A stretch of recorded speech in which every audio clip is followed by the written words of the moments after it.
أعوذ بالله من الشيطان الرجيم. بسم الله الرحمن الرحيم. براءة من الله ورسوله إلى الذين عاهدتم من المشركين فسيحوا في الأرض 4 أشهر واعلموا أنكم غير معجز الله وأن الله مخزي الكافرين. وأذان من الله ورسوله إلى الناس يوم الحج الأكبر أن الله بريء من المشركين ورسوله فإن تبتم فهو خير لكم وإن توليتم فاعلموا أنكم غير معجز الله وبشر الذين كفروا بعذاب أليم. بس ترجمہ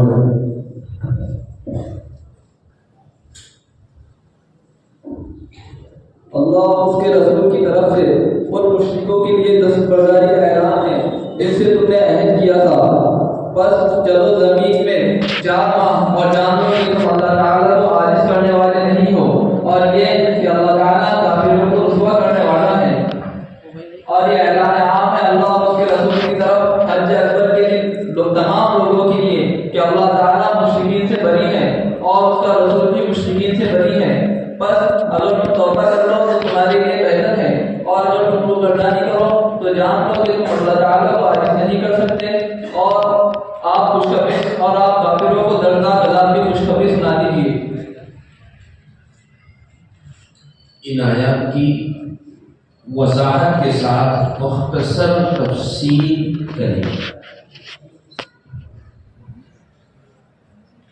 ان آیات کو سمجھنے سے پہلے چند چیزوں کا جان لینا ضروری ہے. وہ چند چیزیں مختصر انداز میں یہ ہیں کہ رسول اللہ صلی اللہ علیہ وسلم نے مع صحابہ کرام کے سن 6 ہجری میں عمرے کا قصد فرمایا، لیکن مشرکین مکہ نے آپ صلی اللہ علیہ وسلم کو عمرے سے روک دیا اور اس موقع پر ایک صلح کی نوبت آئی جو صلح حدیبیہ کے نام سے مشہور ہے.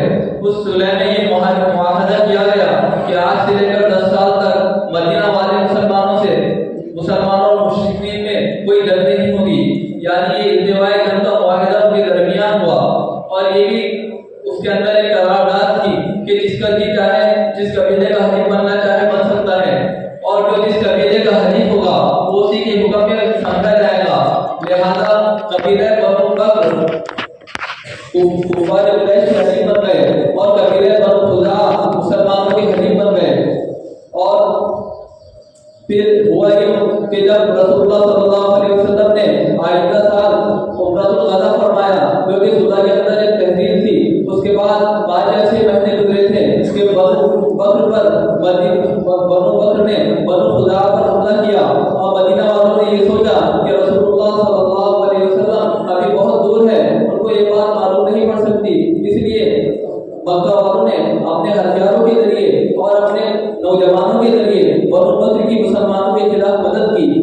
جب یہ بات رسول اللہ صلی اللہ علیہ وسلم کو معلوم پڑی تو آپ صلی اللہ علیہ وسلم نے مکہ کے اوپر حملہ کرنے کے لیے خفیہ طور پر تیاری شروع کر دی. ادھر ابو سفیان کو مکہ والوں نے بھیجا کہ جاؤ محمد صلی اللہ علیہ وسلم کو سمجھاؤ، لیکن محمد صلی اللہ علیہ وسلم کے صحابہ کے پاس ابو سفیان گیا. صحابہ کرام کو اس کے سخت رویے کا مسلسل تجربہ تھا، اس سے صحابہ کرام نے ان کی بات نہ مانا. پھر اس کے بعد انہوں نے جو معاہدے سے توڑ کیا تھا تو اس کی 4 قسمیں جن لوگوں سے مسلمانوں کا معاہدہ تھا ان کی 4 قسمیں بن گئی. اول تو وہ لوگ تھے جنہوں نے صلح حدیبیہ میں معاہدے کو توڑ دیا تھا.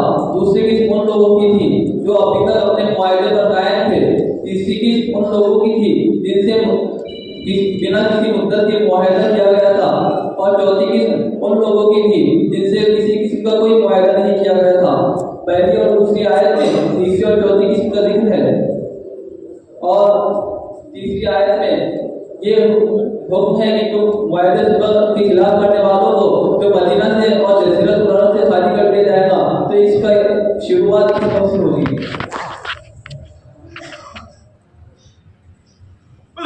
इस सूरह को सूरह तौबा और सूरह बराअह क्यों कहा जाता है?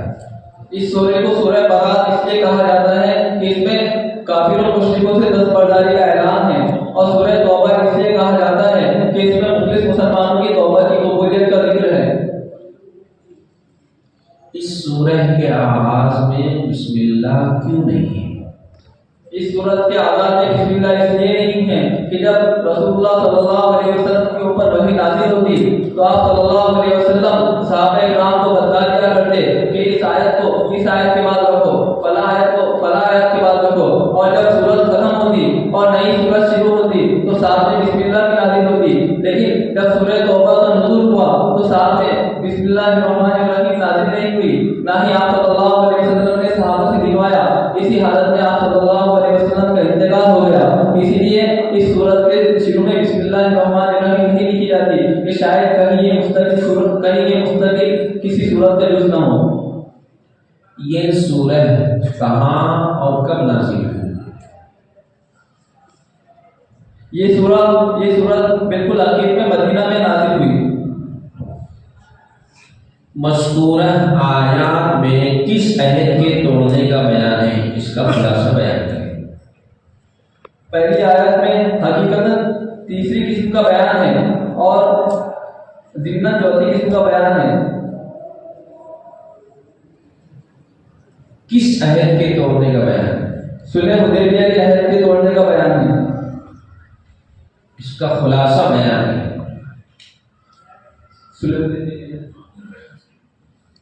सवाल दोहरा दीजिए।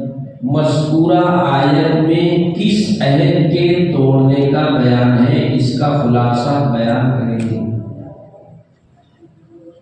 रसूलुल्लाह सल्लल्लाहु अलैहि वसल्लम से मुश्रिकीन मक्का ने मुआहिदा किया था कि हम आपसे जंग नहीं करेंगे, और वो मुआहिदे पर कायम नहीं रहे और उसको तोड़ दिया। इसी का बयान आयत में है।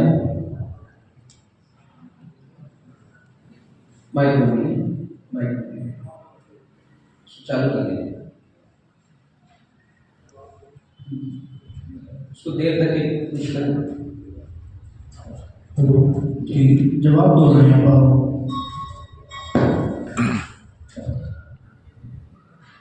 रसूलुल्लाह सल्लल्लाहु अलैहि वसल्लम ने कुरैश मक्का से अमन का मुआहिदा किया था कि हमारे दरमियान जंग नहीं होगी, लेकिन मुश्रिकीन मक्का ने बनु बकर की मदद करके बनु सलका के खिलाफ इस आयत को तोड़ दिया। लेकिन आयत में उसी आयत को तोड़ने का जिक्र है।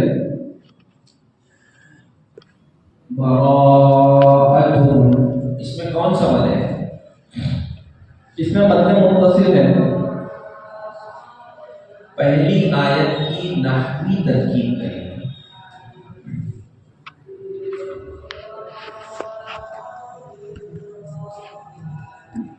पहली आयत में बराअतुन से पहले हादी मुब्तदा महदूफ है। हादी मुब्तदा बराअतुन मस्दर व ज़मीर इसके अंदर फाइल मिन हजर लफ्ज़ अल्लाह मजरूर व जार मजरूर का मातूफ अलैह लफ्ज़ अल्लाह मातूफ अलैह वाव हरफ रसूल मुदाफ हादी मुदाफ अलैह का मातूफ अलैह मातूफ से लेकर मजरूर जार मजरूर लेकर बराअतुन मस्दर से मुताल्लिक इलल्लज़ीना आहदतुम मिनल मुश्रिकीन इला हजर अल्लज़ीना इसम मौसूल आहदतुम फ़िल मुतल्लिक़ फ़ाइल मिन हजर अल मुश्रिकीन मजरूर जार मजरूर लेकर आहदतुम से मुताल्लिक आहदतुम फ़िल अपने फ़ाइल और मुताल्लिक से मिलकर जुमला फ़िलिया होकर जुमला फ़िलिया खबरिया होकर सिला मौसूल अपने सिला से मिलकर मजरूर जार मजरूर मिलकर मुताल्लिक हुए बराअतुन मस्दर अपने फ़ाइल और मुताल्लिका से मिलकर शिब्ह जुमला और खबर मुब्तदा महदूफ अपनी खबर से मिलकर जुमला इसमिया खबरिया हुआ। फसीह ये कौन सा सीखा है और किस बात से? इस जगह अमन है बाकी ज़राब से है। साहा इसमें सही यौमल हज्जिल अकबर से क्या मुराद है? यौमन हज्जिल अकबर से मुराद हज़रत अब्दुल्लाह इब्न अब्बास रज़ियल्लाहु ताला अन्हु के नज़दीक अरफे का दिन है, क्योंकि हदीस में इरशाद है अल हज्जु अरफतुन, लेकिन बाद दूसरे हजरात के नज़दीक इससे मुराद यौम नहर है। और साहिब जलालैन ने जलालैन के हाशिया में लिखा है कि इमाम मालिक, शाफी और जमहूर का यही मसलक है कि इससे मुराद यौम नहर है। तशरीफ ला रहे हैं मुसाहिब नंबर 9।